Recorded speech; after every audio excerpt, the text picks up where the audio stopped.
I am going to move on to the call update. Yes, see the joy of planning, of being part of the planning committee and making the agendas. I just stack my stuff, so apologies if you're tired of hearing me speak.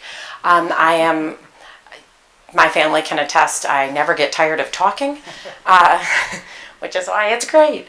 But I would like to, we have monthly calls for different groups, and I have already spoken to some folks who have said that they were willing just to give updates about the calls and some of the topics that people discuss and so on. So I wanted to start with a call that is usually termed, it's got so many names, newborn screening, pre-symptomatic, young family.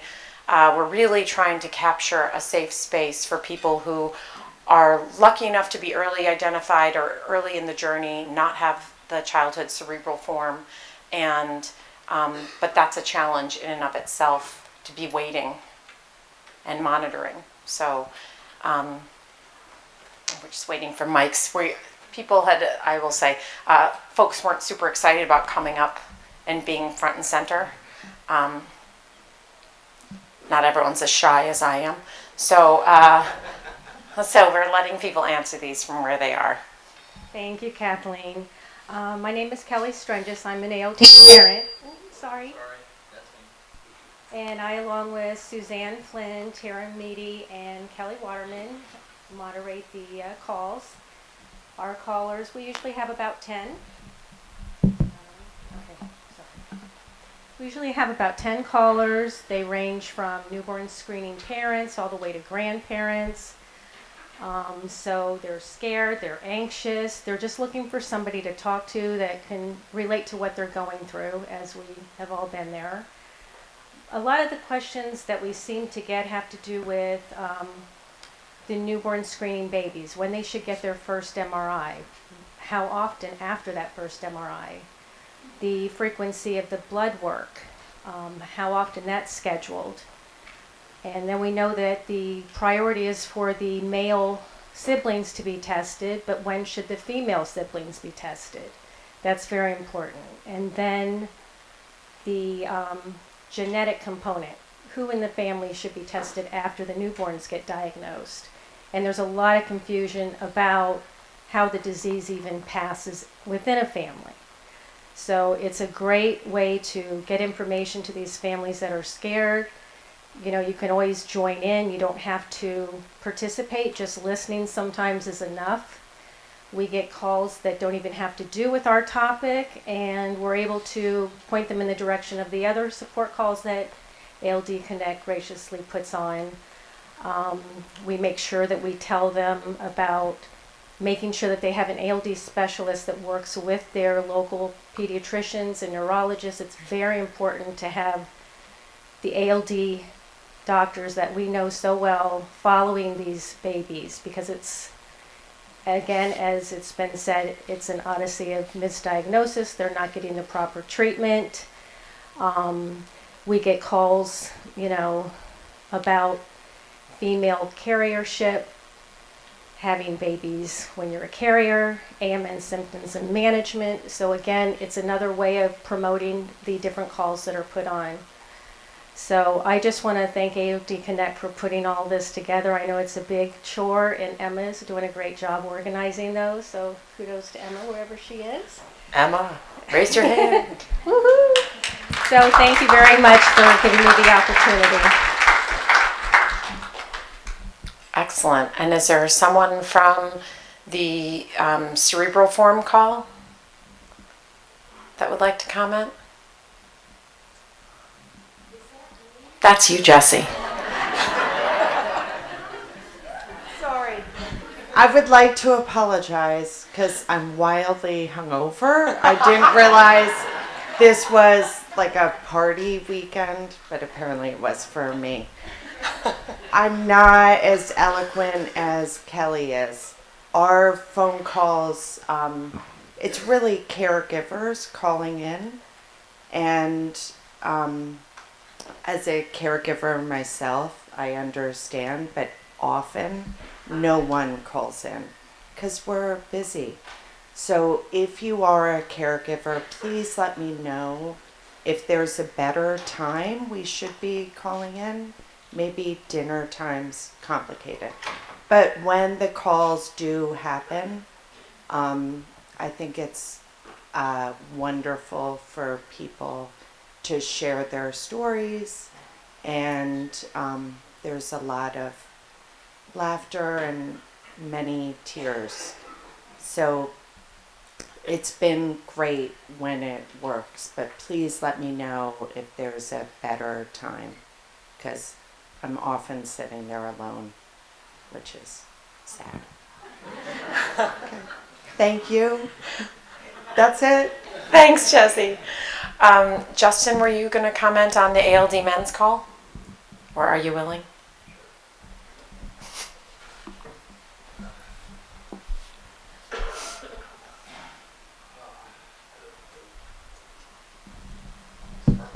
Oh, Hold on. I've been hosting our AMN men's calls now for the last couple of years, and it's been awesome. It's been awesome to connect with men all around the country and just talk about our lives and our questions, and just to kind of collaborate and commiserate and come together and support one another. And I would say the group tends to be the sort of older, more mature crowd. And that frustrates me because I have a deep passion for, and I want to go after the younger men's crowd, the men in their late teens and 20s who might be experiencing things and who are early symptomatic and asking questions and freaking out like I was years ago. And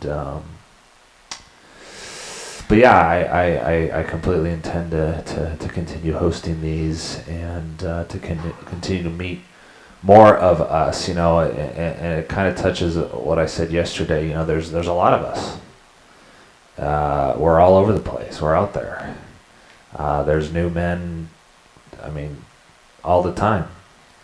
And I just want to encourage participation and to pull us all out of the woodwork and get us talking, because I know that embedded within our community is so much wisdom and experience, and we all have different perspectives and have all experienced slightly different things and see the world in a different way. And I just really enjoy that. So, for those of you in here in this room who are part of the AMN men's community, I ask you to participate and to join us. And even if you're not an AMN male patient, I suppose you're still welcome to participate if you're here just to learn and to get educated. And if you have questions and you want to find out more, you're more than welcome to participate. And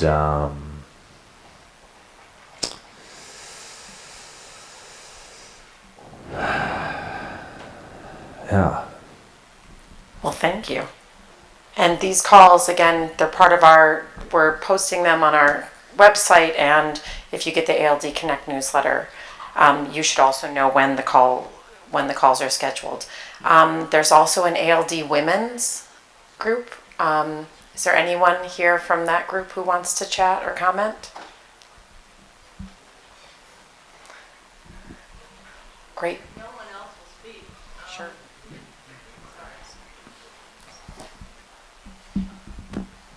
Thank you. I have no official role in that thing, but I have I think I've done 2 or 3 as a participant, and I found them wonderfully useful. Women share stuff, I think, more easily than guys, and I've found useful tips on a variety of things that have made life a little easier in small but important ways. So I suggest if you're an AMN woman, I'm somewhat rickety at this point and have gotten more so in the last few years. And they're useful things. So come on and join.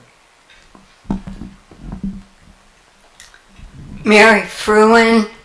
I hosted the calls for a couple of years, and the main focus was on symptoms. How do we deal with symptoms?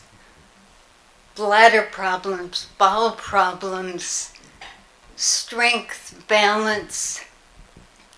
A couple of years ago, a lot of the women at the conference were in wheelchairs. How do we deal with going from being active sports women to having trouble walking? The other issue that comes up so often, how do we find a specialist? Often the women know more than their neurologist. But all in all, the last couple of calls, there was a great outpouring from women who said, "Oh, I'm so lucky to have found you all. Somebody who understands." Amen. Women are out there. We also have a grieving families call.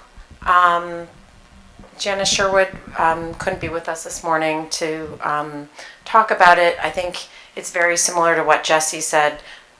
It's not always the right time to talk about it, but we wanted to create a safe space because there is, as with everything that is part of the ALD experience, there's just something that is specific and to that experience, and we just wanted to make sure that if people wanted that space and if they needed to talk to a peer, right, this is not to supplant, a more supportive and clinical, support environment, but really if you're looking for somebody else who has walked that same road with, or has a similar story, or if it feels helpful to share or to listen, that's also something that we're working on, continuing to hold space, whether no one calls in or a lot of people call in. We're going to continue to have that call time available through the ALD Connect conference line, just in case. And then finally, Scout is a call that happens. I referenced Scout before. It was really an offshoot of the patient education work group 4, but people that really wanted to be able to go and come up with concrete ideas and how we could better support families who are identified through newborn screening, because that's a special and explosively growing community, which is a great thing. Like, we work so hard. Elisa and others have worked so hard to get newborn screening, Stefan, and AMC group so hard, but then here you are, you have this brand new baby and you have all these questions, and if you do your own research on the internet, sometimes you're going to find supportive and helpful, sometimes you're going to find misinformation, sometimes you're going to hear worst case scenarios, and it's not to say those stories aren't valid, it's just to say let's make sure that we're helping support these families in getting the right information at the right time, so that they can adequately and optimistically live their lives post-diagnosis. I think every single person in this room is evidence to the fact that it's not the end the day you get your diagnosis. It's just the beginning of something different. So with that, I want to thank you for your attention and enduring our opening commentary.